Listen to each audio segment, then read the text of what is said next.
when you think about tatting now or even in the past, you often think about like handkerchiefs, plain, old-fashioned handkerchiefs. Now, we have added handkerchiefs as part of my tatting frenzy, we need to be carrying more items thing. We have got square cotton ones, we have scalloped cotton ones, and then we have these lovely linen, which I have to tell you cost more than the cotton, but have such a nice drape. Then we ended up with a book called Embellishing with Edgings. Okay, so obviously I'm not going to be able to resist that. I made lovely little color copies of Edging 14. It's the one that caught my eye. They even have the patterns to tell you how to make the corner turn, so it's very helpful. Edging 14 took me several tries to get the hang of it. It is 2 shuttles, it is 2 colors, and I have to say I've gotten a whole lot done. I am just ecstatic, and the way it's going to work is there are 2 ways you can attach your edgings to anything. One is you can buy something that's kind of drilled with the holes, and you can attach the tatting as you're tatting. And I tried that, I really did. And I found that having the hanky flipping back and forth on my hand was kind of driving me a little nuts, okay? So the other way is to just do all of the edging and then go back with a teeny tiny crochet hook and just crochet back, you know, the edging on. And I kind of like that look. It has a little bit more of a finished look to it. The other thing is that no matter what you do, you have to measure out the repeats of your tatting in order to fit on each side of your handkerchief. So in this example, there are 100 holes on each side. So I used one of those little blue markers that quilters used, and I found the center. Then I did the math and figured out how many holes I had to skip for each time that my tatting was going to be attaching. And now I'm going to just show you this because I've been working on this for days, and I'm almost finished with one side. I haven't even gotten to my first corner yet. Anyway, it's going to be attached. It kind of wrinkles up funny now because it hasn't been blocked. But you get the idea. See, look at all this tatting I've been doing. And it's going to be big loops, just like that. You can see I'm almost to my corner, and it's going to be all kind of fluffy and frilly, and it'll be the lace edging to my handkerchief.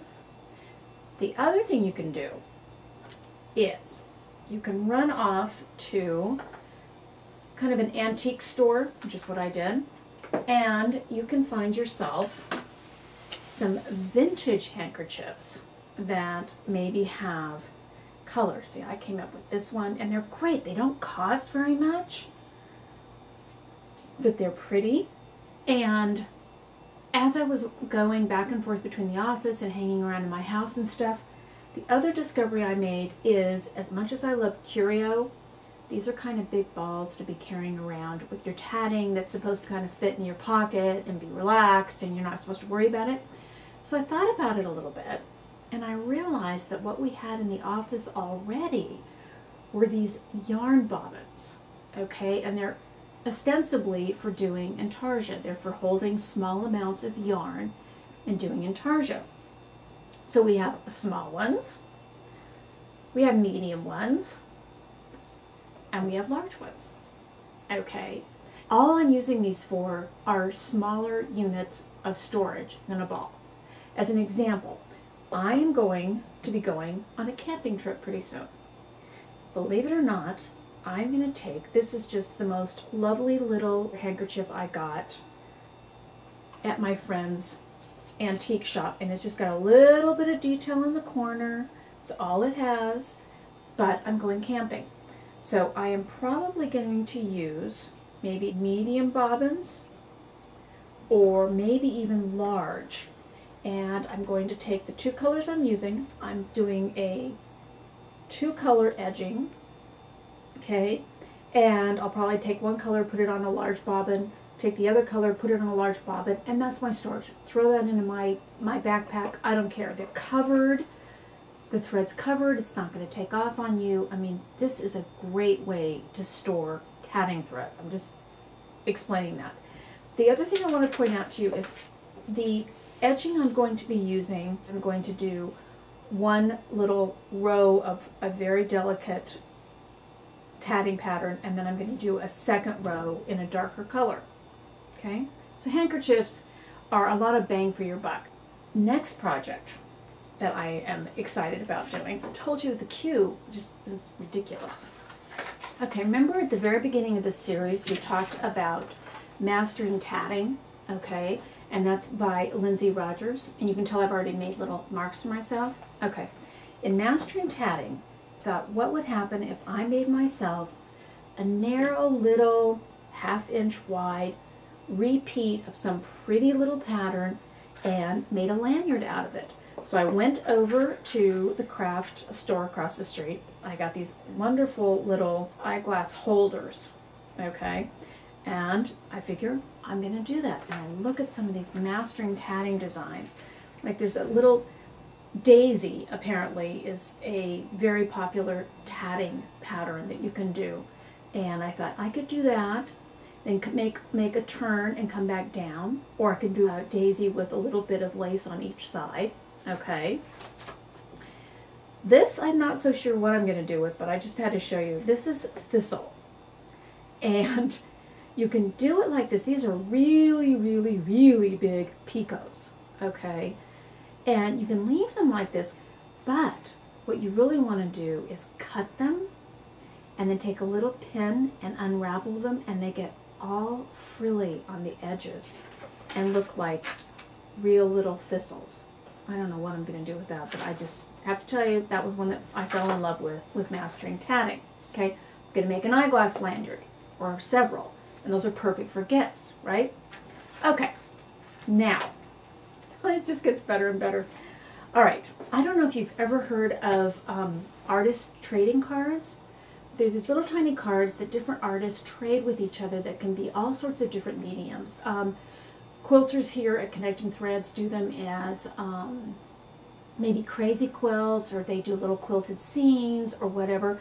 And as I started looking through Tatting Collage, okay, again by Lindsay Rogers, this is a collection of, even when you just look at the front cover, okay, it's like an old thistle milkweed plant with a spider web, all kinds of things, and you can make the little trading cards with that and then get into the trading card. I've always wanted to do that, but I haven't really had an art form I could do that with, and now I think I do.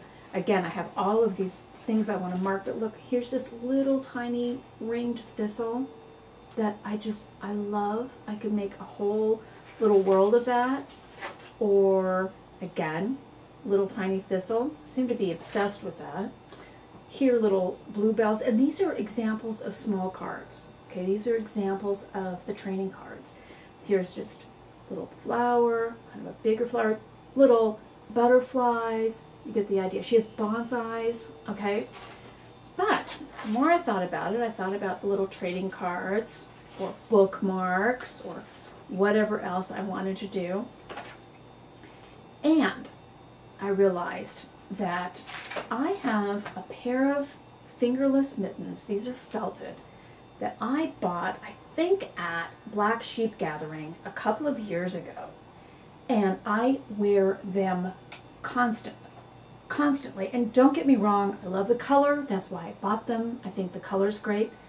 But I started thinking, what would happen if I took some of Lindsay Rogers' kind of gardening ideas and maybe like put a bonsai plant. She's got bonsai trees, or maybe just some of her flowers, and you make them separately and then you stitch them on. Okay, don't get confused. You're not like tatting onto what you're doing. You make them separately and then you put your little garden together.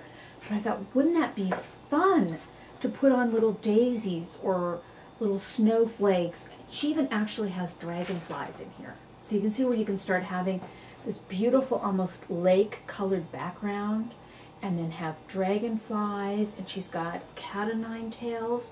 She's got some of those scenes that you can do and just put them on, and they're beautiful.